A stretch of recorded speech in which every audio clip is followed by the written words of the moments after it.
তো আমার রিকোয়েস্ট আপনারা আগে বাচ্চাদেরকে ব্যবহার শেখান, বিনয়ী হতে শেখান, ভদ্রতা শেখান, তাহলে তারা সব কিছুতেই ভালো করবে। আর এবার জাজ হিসেবে ময়মনসিংহে এসে আমি যেটা দেখেছি সেটা হলো এইখানকার বাচ্চাদের অনেক কোয়ালিটি খুবই ভালো। কারণ এখানে ইচ্ছে ঢাকার কাছাকাছি একটা বিভাগ। সো এইখানে আমি বলবো শিল্প সংস্কৃতিটা ভালোভাবেই ছড়িয়েছে। অনেক আগে থেকেই কিন্তু এটা সমৃদ্ধ এই বিভাগটি। তো আপনাদেরকে আমি বলি যে আপনাদের বাচ্চারা এমনি ভালো, গড গিফটেড, তাদের অনেকের ভয়েস পেয়েছি, এত সুন্দর গলা, আমি মুগ্ধ হয়ে গেছি তাদের গড গিফটেড গলা শুনে। কিন্তু দেখা গেছে যে নজরুল গীতি গাইছে, তারা প্রমিত সুরে গাইছে না, মানে আদি সুরটায় গাইছে না। কিন্তু যখন কোনো প্রতিযোগিতায় তারা অংশ নেবে, বিশেষ করে নজরুলে, তখন আদি সুরে যদি তারা না গায়, সেক্ষেত্রে কিন্তু প্রতিযোগিতার থেকে বাদ হয়ে যাবে। এবং গভর্নমেন্ট কিন্তু এই প্রমিত সুরে গায়ে গাওয়ার নির্দেশ দিয়েছে। সো আপনার বাচ্চাকে যখন নজরুল শেখাবেন, তখন ভালো একজন যে প্রমিত সুরে গায় তার কাছে শেখাবেন। আর আধুনিকের বেলা আমি বলছি যে বাচ্চাদেরকে বাচ্চাদের মতো আধুনিক গানগুলি শেখাবেন। বড়দের গান যখন ওরা গায় ভালো লাগে না। তারা টিনেজের একটা বাচ্চা মেয়ে, তার অতটুক পর্যন্ত গানগুলি গাইতে হবে, যে কষাকার বাচ্চাদের অনেক গান আছে সেগুলি করাবেন। এই হলো আপনাদের কাছে আমার ইয়ে। আর হামনাতের বেলায় বলছি যে আপনি আপনার বাচ্চাকে হতে পারে যে গান শেখাবেন না, কিন্তু গজল গাবে, সে হামনাত করবে, এটা করতে হলেও আপনাকে কিন্তু তার উচ্চাঙ্গ বা সরগমটা করাতে হবে। তাহলে সে বাচ্চাটার গলা তৈরি হবে।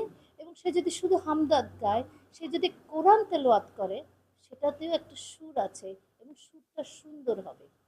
তো আপনাদের কাছে আমার রিকোয়েস্ট, আগে শেখান বাচ্চাদেরকে, তারপরে প্রতিযোগিতায় দেন।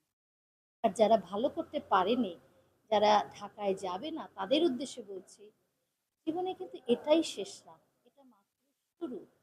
তো পরের পরীক্ষায় যেন ভালো করতে। আর যারা বাচ্চারা ভালো করতে পারোনি, তোমাদের বলছি, এটাই কিন্তু শেষ না। একটা কথা আছে না, failure is the pillar of success. তো তোমাদের সাকসেসের এখান থেকে শুরু। এই যে তোমরা চেষ্টা করেছো, এটা অনেক বড়, এবং এই চেষ্টাটা অব্যাহত রাখবে, তাহলে আজকে না পারলেও ভবিষ্যতে অবশ্যই পারবে। তোমাদের সবার জন্য শুভকামনা। আর ময়মনসিংহবাসীর জন্য শুভকামনা। কারণ আপনারা আপনাদের বাচ্চাদের নিয়ে এগিয়ে আসছেন এই ডিজিটাল যুগে। মোবাইলের দিকে তাদের মনোযোগ না রেখে তাদেরকে এই শিল্প সংস্কৃতি গান নাচে এনেছেন। এই জন্য আপনাদেরকে ধন্যবাদ। ভালো থাকবেন সবাই। সুধী দর্শক, আসসালামু আলাইকুম সবাইকে। আমরা ঢাকা থেকে এসেছি নতুনপুরি প্রতিযোগিতার বিচার কার্য সম্পাদন করার জন্য। আমি প্রাইমারি সিলেকশনেও এসেছিলাম ময়মনসিংহ, এখন বিভাগীয় রাউন্ডেও আমাকে বিটিভি কর্তৃপক্ষ পাঠিয়েছে। এখানে অনেক ট্যালেন্ট আমরা পেয়েছি, অনেক মেধাবী পেয়েছি।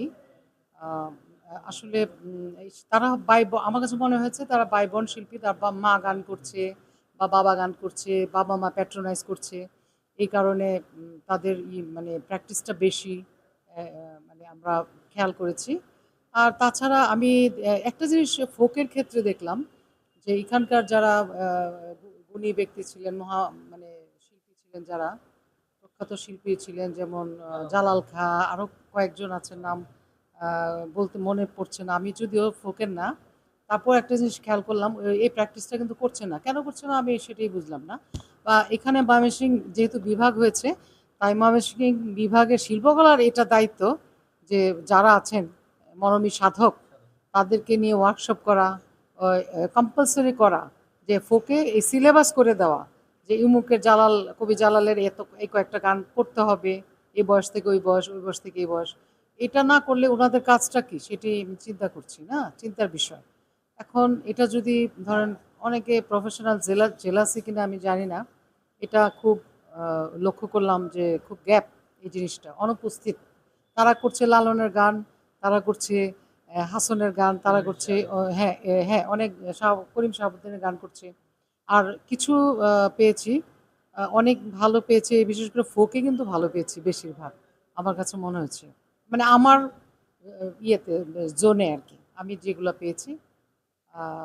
ভালো, খারাপ না, অনেক ভালোই পেয়েছি উচ্চারণটা। এবং আমার একটা উপদেশ, সেটা হলো শিল্পীদের উচিত, হ্যাঁ, একটা উপদেশ শিল্পীদের উচিত আবৃত্তি করা, আবৃত্তি শেখা, শর্ট কোর্সে হোক, এটা অবশ্যই দরকার। কেন, একটা মেয়ে অনেক ভালো গান গাচ্ছে, কিন্তু ওর দেখা গেল যে বনে বনে ফুল ফুটে না, বনে ফুল ফুটে। তা আমি এখন কিভাবে বলেন ওরে পাঠাবো উপরে? একটা প্রবলেমে পড়ে যাই। ওদের দোষ না, আঞ্চলিকতা, ট্রেইনার, আঞ্চলিকতা বিষয়টা না, আঞ্চলিকতা না, আঞ্চলিকতা না। যেমন আমি ছোটবেলায় আমিও কিন্তু প্রতিযোগিতার নাম দিয়েছিলাম ময়মনসিংহ, এখানে অডিটোরিয়ামে গান করে গেছি, তখন আমি ক্লাস 8-এ পড়ি। ভৈরব আমার নানা বাড়ি, আমি ভৈরবে ফার্স্ট হলাম, রবীন্দ্র নজরুলে, তারপরে কিশোরগঞ্জ ফার্স্ট হলাম, তারপর ময়মনসিংহ ফার্স্ট হলাম, বিভাগে 2 জন করে নেয়। ময়মনসিংহে এসেছি নতুন করে বিচারক হয়ে নৃত্যে। এখানে প্রচুর ছেলে মেয়ে নতুন করে যে এই প্রতিযোগিতা হয়েছে, এখানে সবাই স্বতঃস্ফূর্তভাবে এগিয়ে এসছে ছেলেমেয়েরা। তারা এখানে তাদের সবাই প্রতিভার বিকাশ ঘটাবে নতুন কুড়ির মাধ্যমে। বাংলাদেশ টেলিভিশনের তরফ থেকে আমি এসেছি, আমি বাংলাদেশ টেলিভিশনকে সাধুবাদ জানাই এই অনুষ্ঠানটা আবার পুনরায় চালু করার জন্য।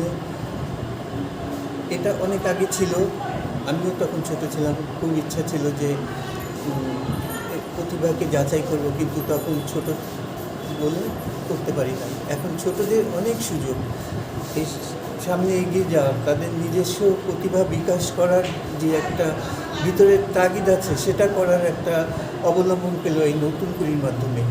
আমি বাংলাদেশ টেলিভিশনকে আবারও সাধুবাদ জানাচ্ছি।